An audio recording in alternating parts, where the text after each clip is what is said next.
भ्यूको लागि बनाएको मैले यहाँनिर यो डाँडाहरू कस्तो मजाले खप्टिएको छ है अनि यस्तो रहेछ यो चाहिँ के गाउँ भन्दा चाहिँ खै मलाई त गाउँको नाम पनि नआउँदो रहेछ अनि यस्तो रहेछ यो चाहिँ धुलीखेल पर्छ अरे यतातिर चाहिँ अब यस्तो छ भ्यू अनि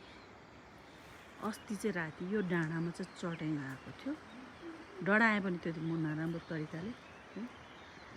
यस्तो रहेछ यो चाहिँ छोटीको घर रहेछ यो चाहिँ यता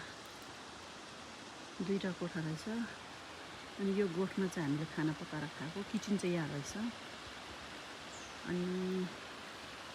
यो डाँडातिर यस्तो रहेछ अस्ति यो डाँडामा चट्याङ लागेको राति त्यो दिन म डराएँ पनि फेरि पनि अगेन अनि यस्तो छ यो चाहिँ अब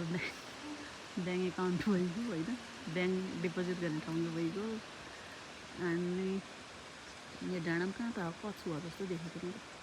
यहाँ हेर्नु त्यो सानो यो डल्लो चाहिँ कछुवा जस्तो हो रे खै अब के हो कछुवा होइन कि कछुवा जस्तो चाहिँ देख्दो रहेछ यहाँबाट हेर्दाखेरि चाहिँ तर त्यो पछाडितिर चाहिँ खर्काहरू छ अरे भनेर चाहिँ भन्दो रहेछ चौरी खर्काहरू पनि छ अरे अनि अस्ति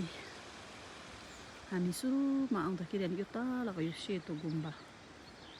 भएको यो गुम्बामा हामी गएको थियो त्यहाँ पुगेर अनि हामी आएको के पो भन्छ मलाई नाम पनि आउँदैन त्यो पर हरियो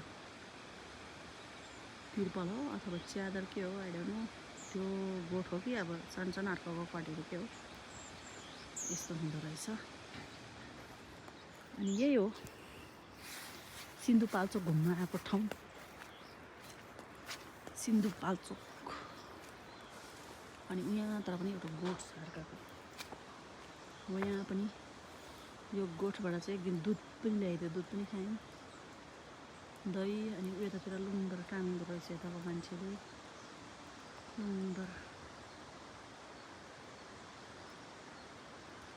लुङ्गर पनि हामीले टालेको हेऱ्यौँ त्यस्तै हो जस हाइकिङतिर आउनलाई चाहिँ यो ठाउँ मलाई दामी लाग्यो यहाँ